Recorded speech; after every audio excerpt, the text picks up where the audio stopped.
So welcome. Today I'm going to talk about the ecology of ethics. So I want to stop a minute. Have you ever heard of an ecology of ethics before? Have you ever even thought that it was possible? Why do ecology and ethics seem to be strange bedfellows? That's what we're going to talk about today. But first, we have to start with living systems. So understanding living systems is the key to all of this. And I'll tell you why I love it so much. We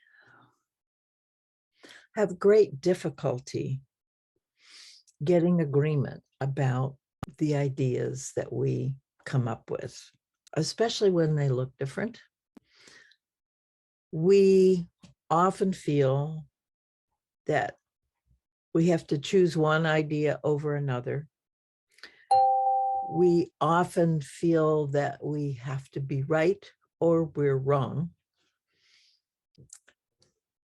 And so those dualities, those commitment to dualities that we have undermine our ability to mesh and to see similarities with each other. So systems thinking, living systems thinking, is a scientific, objective way of looking at the world that is a descriptor of the natural world. It is describing what we see when we look at living things.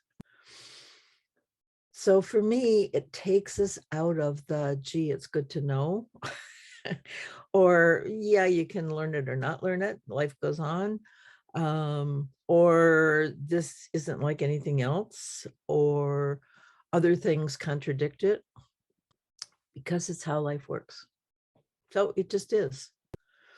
It is the way things work. And when you understand that, at least this has been my experience, when I understand that, so many other things become clear, and I can learn to work with it instead of resisting it. And I can notice my resistances when I understand that the game is to play together. So I'm going to start with this. It's really, really basic, but it really shows for me the dynamics that we ignore that get us into trouble or have gotten us into trouble in the past. So the first is the understanding that living systems are wholes composed of parts. Well, duh, except think. Our body is a whole, and it's composed of parts, right? We have hands and feet and fingers and toes and eyes and noses and all of that.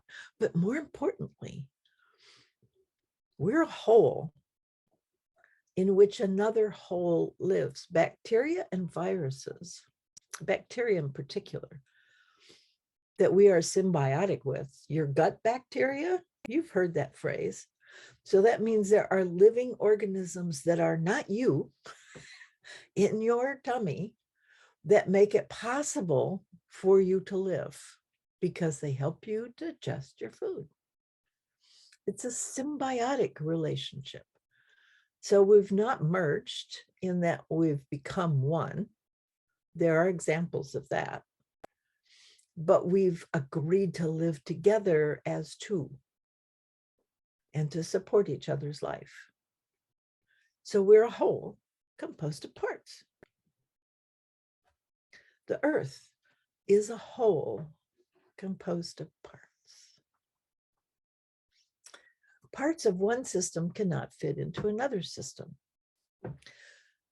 And we really are struggling with that medically, because taking a heart from one person and putting it into another person doesn't necessarily go very well. We don't accept parts from other living systems, whether they're from people or pigs. And we're working to shift that Not so sure that's a good idea, even though I know we want to live, we don't want to die. That's a subject of a whole other talk. But parts of one system don't fit into another. Now, it's fairly clear when you can see the systems. So the issue with values is that they're invisible systems. But these principles still apply. That's why I'm taking the time to go through them. And you'll hear me talk about it a whole lot because it's so relevant.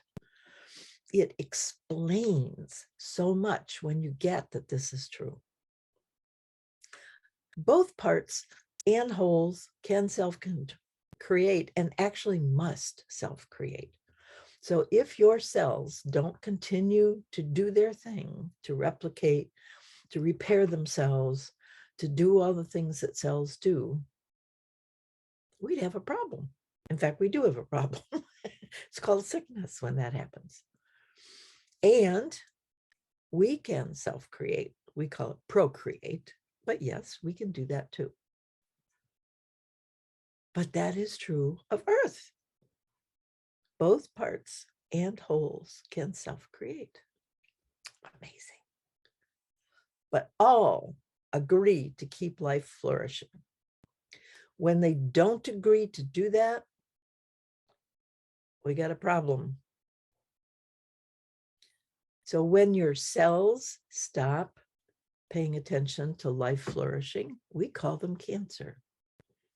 And I'm sure there are other names as well. They stop listening to how to be part of the system. And that's not good. It doesn't work. So I would ask you, how do we agree to keep life flourishing? And that's a many-leveled question. How do you agree to keep life flourishing? What do you do in your daily life that ensures that life continues to flourish? What do you do in your daily life that doesn't do that? Really pay attention. It's very important. We have been seduced in this culture and with the language, if you're speaking English, that we use, to think of ourselves as separate, as not life. Alive, yes, but not life. So we don't maintain the commitment to keep life flourishing that all other parts and systems do.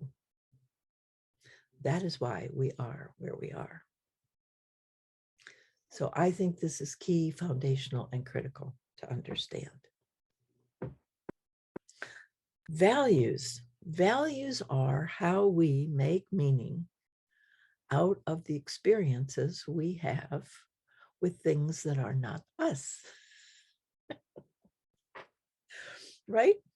I mean, values are our statements, our commitments, our beliefs about how we can best interface with the world in ways that make us feel good about ourselves.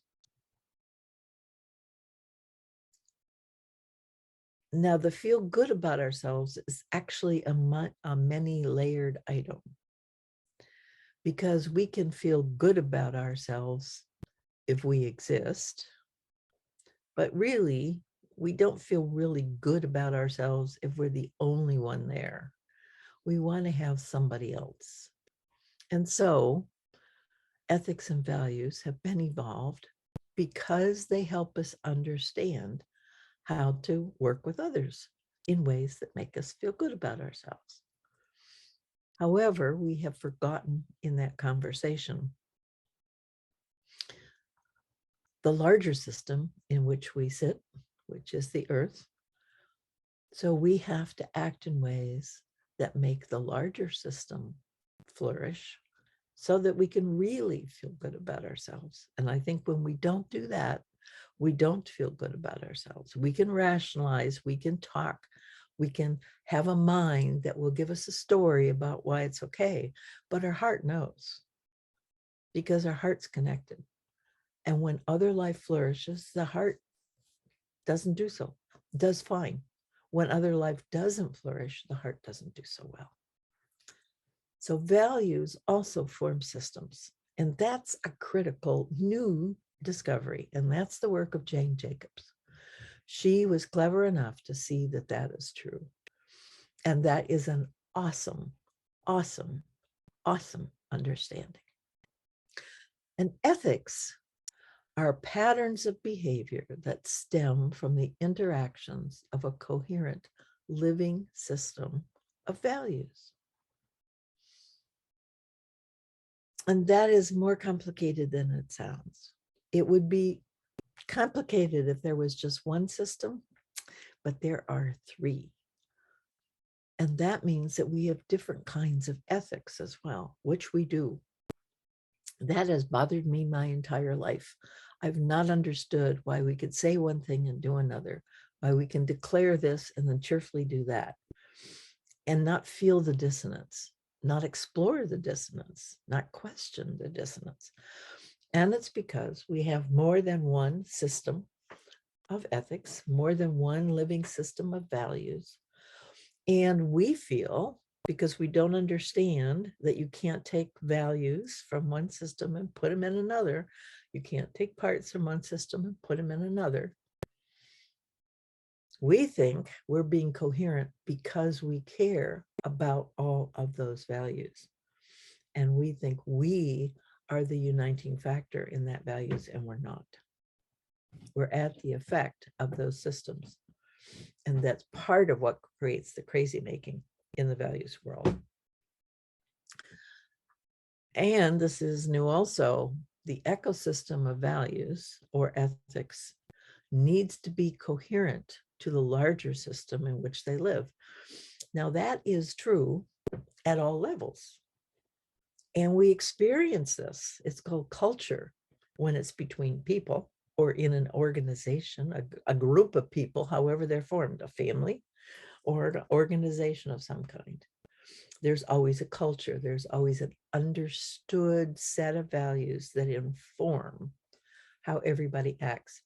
And what's interesting and what has been difficult for values people for centuries is that they keep trying to find the common denominators.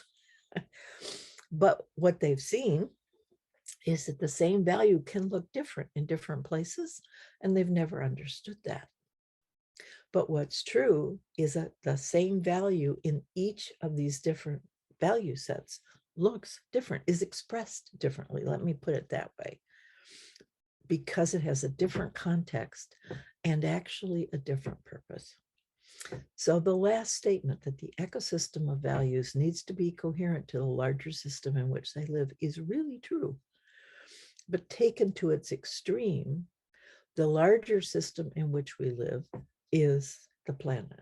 Therefore, the ecosystems of values need to be coherent to the larger Earth system in which we live.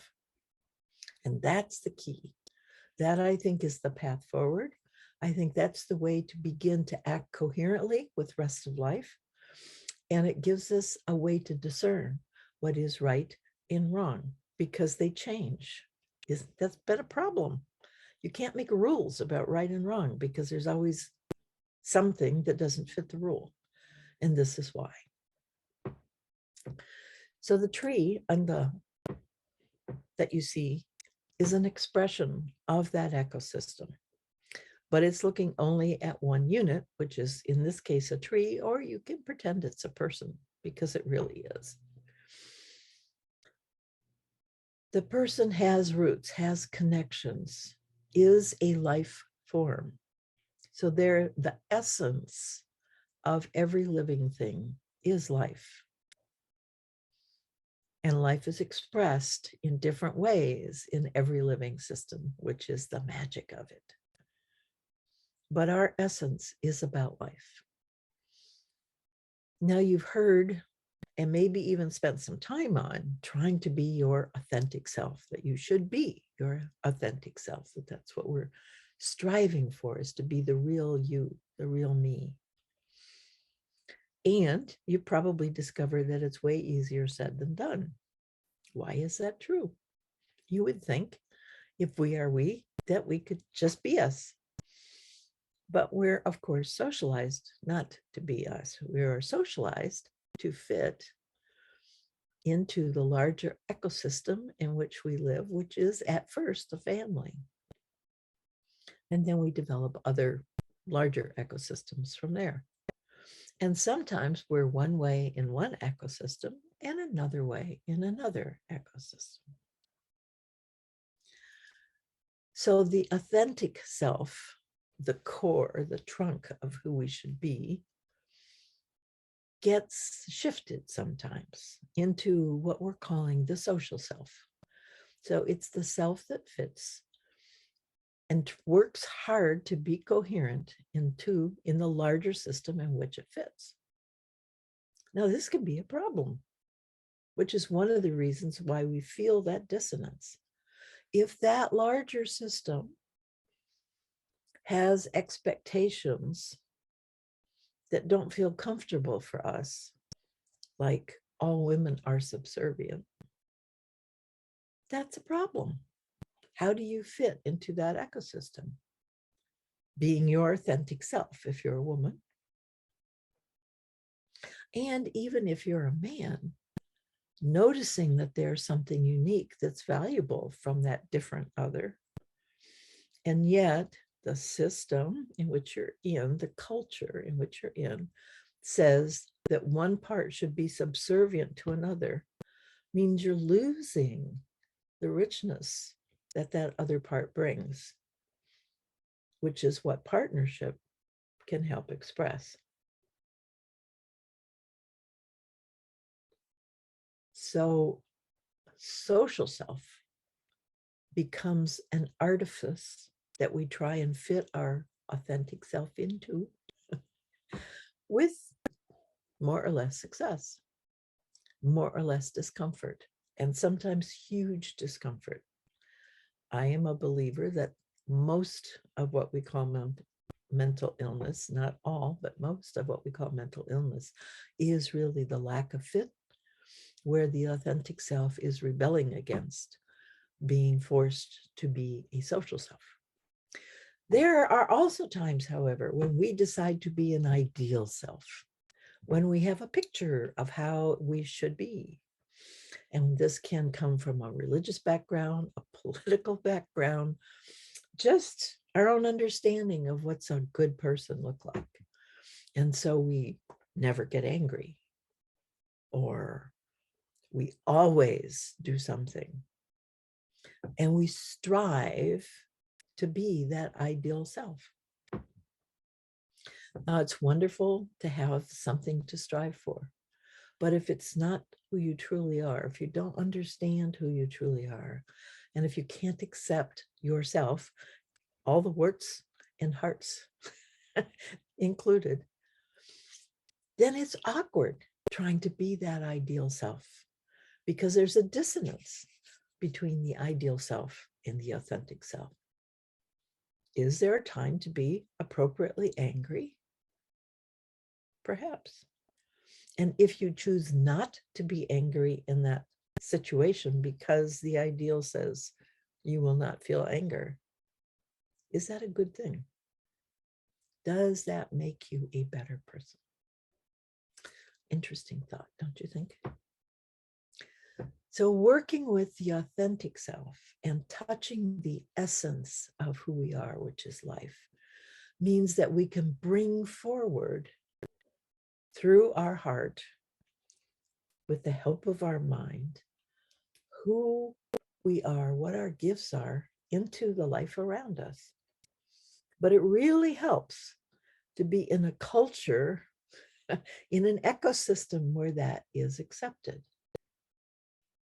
And there are spots where we work on this, where we actually try and do this. But it takes time. Ecosystems take time.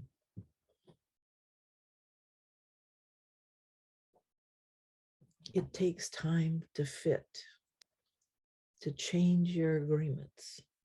It took us millennia to create those agreements with the bacteria in our tummy. So we didn't kill them with our stomach acids, and they actually allowed us to better digest our food.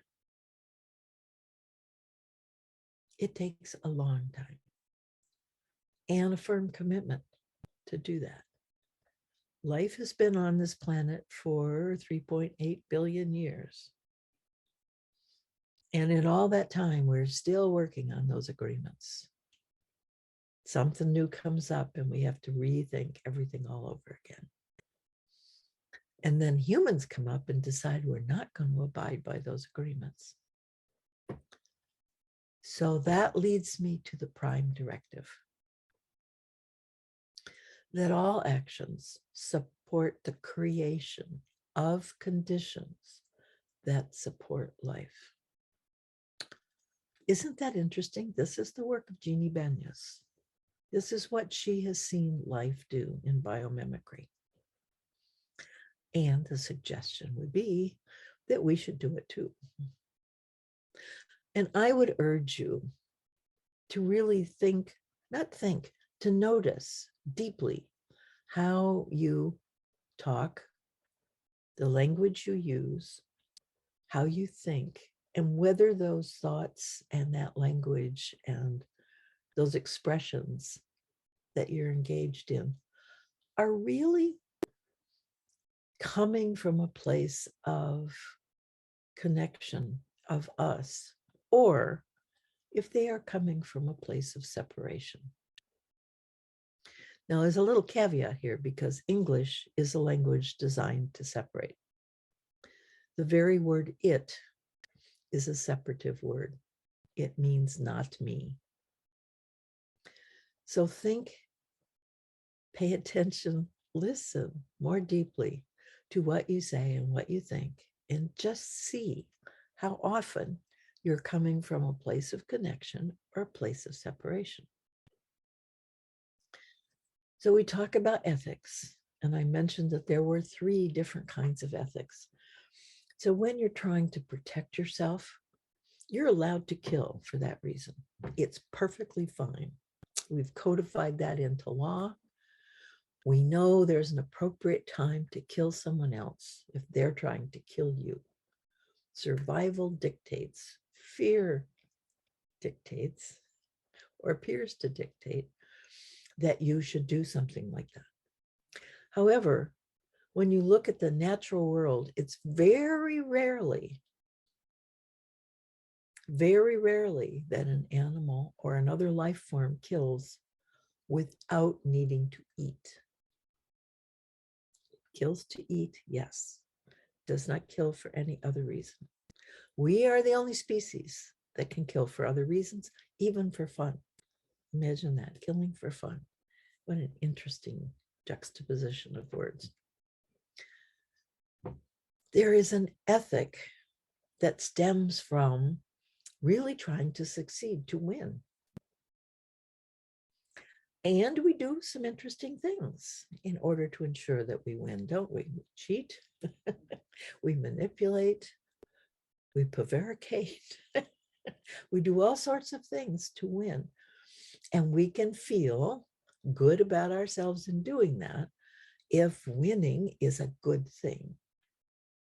Whether it's tied to survival, it means that I survive and other people might not. Or if it means my side wins, other people might not. So we justify all those values in the name of winning, because that's the system we're in.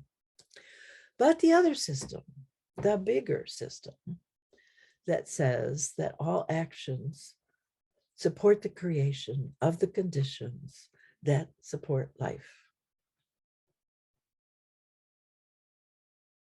is a bigger system. It requires different actions. And yes, sometimes killing is allowed there. We have to eat. But that's when killing is allowed. That works. Dying happens in lots of different ways, and it's also important because it makes room for new life. So there's a different ethic there. And I'm here to suggest that it is an ethical imperative that we have been sorely lacking, that all our actions must create the conditions that support life. And so far, they don't. That's the problem. That's what's gotten into us. And we can see that. We know that's true. So all actions need to create the conditions that support life for us to be ethical beings. We need to be life-centered, not human-centered. And what's interesting is that if you're life-centered, you're making humans thrive too. You're not doing things that make it difficult for humans. But by focusing on humans, we can make things so difficult for other life. Doesn't work in the long run. In the short run, yes, absolutely, but not in the long run. And that's where we are. We've gotten so big. We take up so much space on the planet. We require so much from the planet that our taking from other lives are no longer fitting. And fitting has to do with rhythm. It has to do with time and speed. We've overshot. That's our overshoot. There are other, and in doing that, we have overshot the other systems of the life of the world. So we need to bring ourselves back into balance, which means being smaller, being more responsive, more in sync with what naturally happens, taking time, being patient, and working to fit. That's what ecologies are, is fit. It is trillions of life forms that have gotten together in a particular space and decided to live together over time. Now, if you have a particular wild place, it doesn't even have to be wild, but a place that sort of is untended, let me put it that way. And if you watch that space over time, you will see the plants move through. Different plants come and go. They come and go. They come and stay for a little bit, and then they leave, and something else comes up. Because that space has different needs at different times. So different actors come in to contribute their gifts, and then they go somewhere else where they're needed. It is not static. It is vibrantly changing.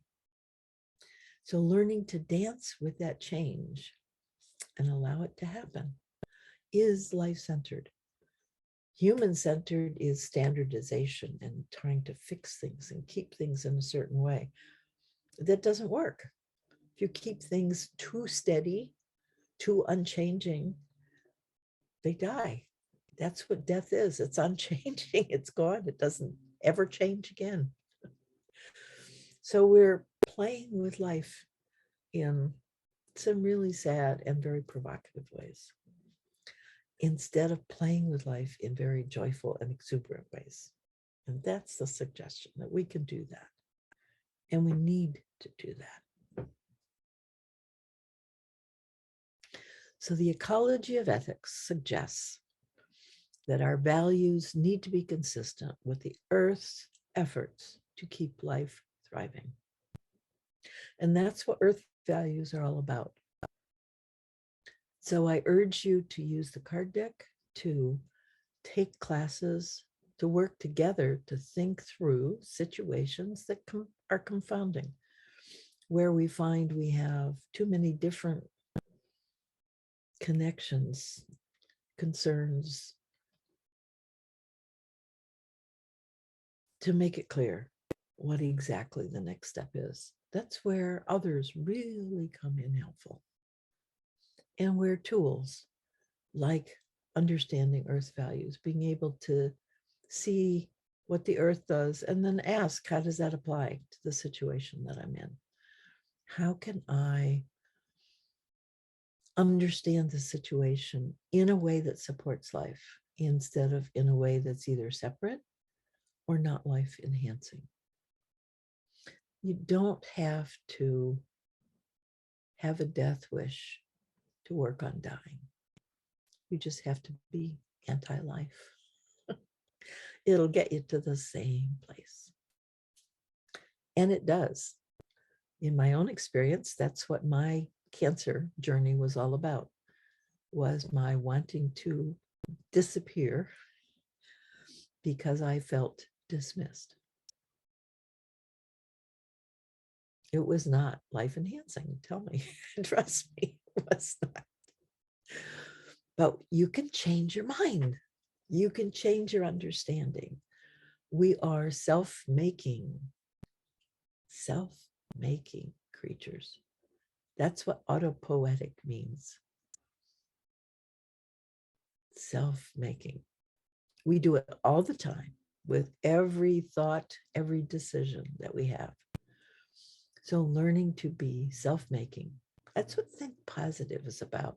It's not never acknowledging the negative, but not wallowing in it, not, and we do, oh my God, it's so horrible. Oh, I don't get why he's done that. Oh my God, he's always this way. Oh, my life just sucks. Everything I do is. Those are wallowing. And they're not wallowing in life. They're not wallowing in your heart. They are beating on your heart and hurting your heart every time you do those things. So self-make in a way that gives life to your heart. Care. Just care. Be reverent. Be appreciative. Have gratitude. These are the things that bring life forward. So our values need to be consistent with the Earth's efforts to keep life thriving. She will help. You can ask her, got a tree? Go to any tree and ask. Go to a bush, a rose bush, a dandelion. Whatever really connects you to the thread of life that we are all part of. Ask its help. Ask its support. Give it what it needs, and it will give back so much. Life loves. Love is life. The two, for me, are synonymous. You can't take love out of life and have life, and you can't take life out of love and have love. You have to have them both together. They are both another word for the same thing. Our values need to be consistent with Earth's efforts to keep life thriving. So join me on the network. Check out my website, living-regeneratively.world. I look forward to seeing and talking with you. Thanks so much.